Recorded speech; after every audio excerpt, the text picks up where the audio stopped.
Hello everybody. As Scott said, I sit in the customer practice within Deloitte, and customer experience and customer services is something I'm pretty passionate about as a professional, but also as a consumer. I think this is a fabulous topic to be involved in at the moment, and I genuinely believe that now is the time for customer experience. So what I'm going to talk about today is why is now the time for customer experience? Why is this a relevant theme for all of the people in this room in financial services? But also moving into some of the practical elements of how you go about implementing something that is a bit of a ethereal and sometimes fluffy concept in terms of customer experience. And I'm going to start with a quote. The reason I chose this quote was there's some big data in here. 100% of people called James Allen are interested in customer experience. But also because it really illustrates the fundamental problem with customer experience, which is the gap between how firms perceive themselves and the reality of how customers receive that translation of a customer experience. So 80% of businesses state that they deliver a great customer experience, whereas 8% of consumers feel the same way about that.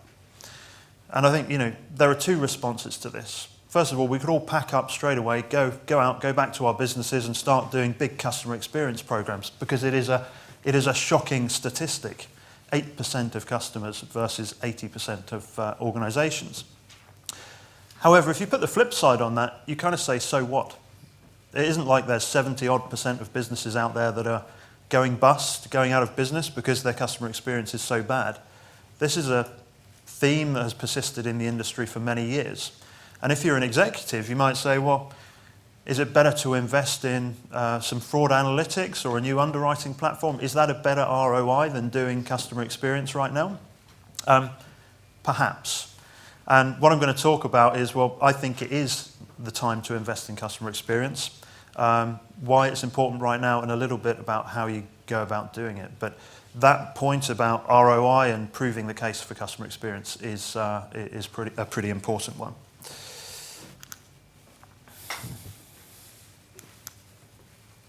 Here we go. So, a bit of theory first. These are the three bases of competition in a very simple model of how firms compete with each other: product innovation, operations excellence, and customer experience. In terms of product innovation, I think everybody in the room would agree that in a highly regulated, saturated market, product innovation is quite a hard thing to achieve. In FS, in Europe, and in the UK, absolutely we see this as the case. And indeed, we actually did some research that said that product innovations are a lot easier for FS companies to replicate and copy than other types of innovation. And typically, the period of competitive advantage you get is about 18 months before somebody has copied it. And I think if we had Admiral in the room, they'd probably talk about multi-car, and now lots of other providers are trying to get a multi-car product out there as well. So product innovation, clearly a valid strategy, but difficult to do. So what a lot of people have tended towards in the last years, and Mark talked about it a little bit, is to focus on the operational excellence, delivering in a very slick, high-quality way. But that has a high degree of risk in it, of becoming a race to the bottom. And everybody is trying to get the last pounds out of their customer service experience, and that can be very detrimental to the brand, detrimental to the customer experience, and frankly detrimental to the industry as a whole. There aren't many people who say FS are fantastic at delivering customer service in contact centres or through other channels. So from a theoretical point of view, my belief is that customer experience is relevant right now because it is a valid way of differentiating. It's something that can offer a longer term competitive advantage because it's something that's much more deep into the organisation. It involves changing your culture, your processes, your ways of working, maybe your technology, and therefore it's more difficult for people to replicate than product innovation. And it avoids this race to the bottom. So that's the theory. I'm now going to hop on to talk about a case study. And it's about airlines. It's not about FS firms. And this is my favourite customer experience case study of all time. And if you've ever experienced flying internally in the US in the 80s and 90s, this will resonate with you. So these companies, Pan Am, TWA, Northwestern, they couldn't really differentiate too much on product. A highly regulated market. If you're flying from New York to Miami, you're flying from New York to Miami. That's the product.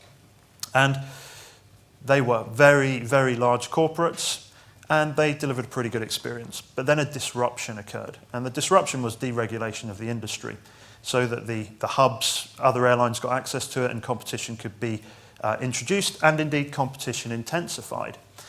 And Southwest were the viable alternative. And if the delegates here do one thing, go on to the Nuts About Southwest blog, which describes their corporate culture, how they want to deliver customer experience, and the things they believe in.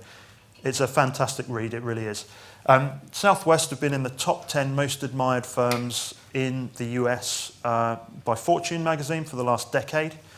And their promise, if it matters to you, it matters to us, is absolutely imbued in what they try to do and how they try to deliver their service. And interestingly, I was watching the TV last night, and John Lewis Insurance have just adopted exactly the same phrase. So that's quite an interesting thing to observe. But anyway, so Southwest came into this market, and they focused their culture, their organisation, their ways of working around this brand promise, referring back to some of the things Mark talked about in relation to brand. And the other guys essentially went into this race to the bottom. Who can compete with Southwest on price and get cheaper and cheaper and cheaper? And if you ever flew Pan Am in sort of 1990 or TWA, you would have seen the consequences. A really poor customer experience, tired aeroplanes, difficult staff, and TWA is the great example. In 1988, they were the carrier who had 50% of all transatlantic traffic. In 1992, they had gone completely bust. They were off of the pitch. So I think this is a salutary tale for financial services providers. I think there are a number of parallels. We've got a lot of people with big brands who trade on value and trade on price and trade on their scale. We've got a lot of consumer dissatisfaction with those brands. Have we got viable alternatives? I'm not sure.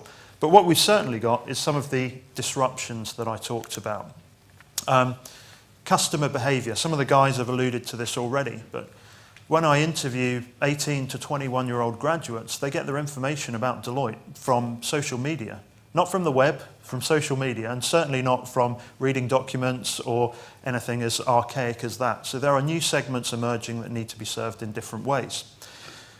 And all consumers have this huge distrust of financial services providers. So if there is a viable alternative, there is an outlet for that distrust and general lack of faith in the financial services industry.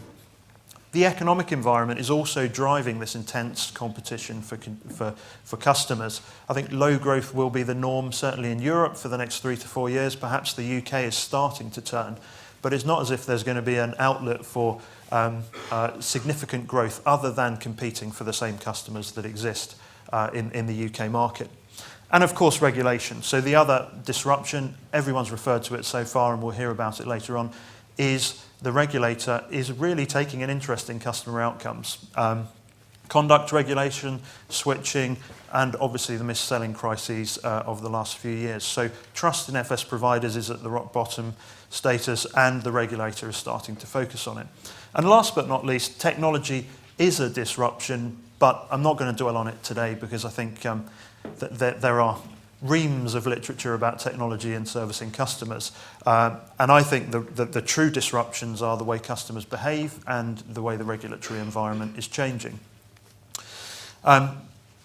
So customer experience is turning from this ethereal, interesting topic into something that could be a game changer for the industry. And some of these disruptions are things that firms really need to think long and hard about intercepting. So how do you get it right? On the left-hand side, I've listed some of the buzzwords that I've collected on my travels around FS over the years. And I think they're quite instructive about how some firms think about customer experience. There is an obsession with gold plating. We will deliver 6-star service. We will continually exceed the expectations of our customers. Whereas I would actually argue a good customer experience should be more cost effective than your current customer experience because it's about meeting the needs of your customer. Take me as an example. My bank is desperate for me to meet face-to-face with an expensive private banker who sits in an office somewhere in London. I haven't got time for that. I want to deal with someone over the web or on email in preferably 30 seconds flat. So this gold plating obsession is something that frankly turns executives off when you talk about customer experience because they think it's necessarily more expensive. And then there's moments of truth. People do tend to focus on the moments of truth. I had an argument with someone from a bank the other day where they said someone keeping their bank open for 5 minutes for a customer at the end of the day was a moment of truth. And it probably was for that one individual customer. But moments of truth can only ever be case studies or motivating statements for people at the front line. I see customer experience as something deeper, something more innate in the organisation that cuts across your staff and is in every single process, not just in a point in time. And lastly, there is a very positive trend to delegating things down to staff to enable them to make decisions and to be more interactive with the customer. But there is a note of caution with this. I've certainly been in organisations in FS where you would describe that approach as disastrously helpful because too much responsibility has been delegated to the front line. So I think a great customer experience also includes appropriate controls. And to summarise that, the way I describe customer experience is it is a science, not an art. And as an industry, we need to get away from high ambition statements and point interventions into something that is much more organisation-wide in terms of how it's executed. And we've done a vast amount of research and thinking internally and brought some of our experience from clients across the globe to come up with this framework of what we call 7 disciplines of how to deliver a great customer experience. And this is based in practice as well as theory. The first 4 are the kind of foundational things that you expect to see, and thankfully they are quite similar to what Janet was talking about earlier on. So leadership, having someone at the top of the organisation who is genuinely focused on customer outcomes and the customer metrics. Without that foundation stone, it's pretty hard to get things done in the customer experience space. Insight, we talked a bit about the science of segmentation that's happening on at Direct Line. And taking that segmentation is really important and then driving that insight into personas, real representations of customer groups that your frontline people can understand and think about how to interact with. Thirdly, brand and proposition. Of course, the brand and the proposition need to be aligned to your brand promise. They need to be reasonably flexible. And they need to map to those customer personas. So having a delivery that is consistent with your brand is the third foundational step. And finally, and probably most importantly, is people and culture. Every customer experience leader and exec that I've heard speak at numerous events has really focused on this theme. But again, you can do this scientifically. This is not an art, this is a science. You can recruit for personality rather than skills. Skills can be trained. You can train people in certain personas and how to interact with customers. So culture is something that can be delivered in a disciplined and scientific way. The other 3 disciplines are really once you're into execution. Have great metrics, net promoter score, net new customers, some of the other measures that the guys referred to earlier on.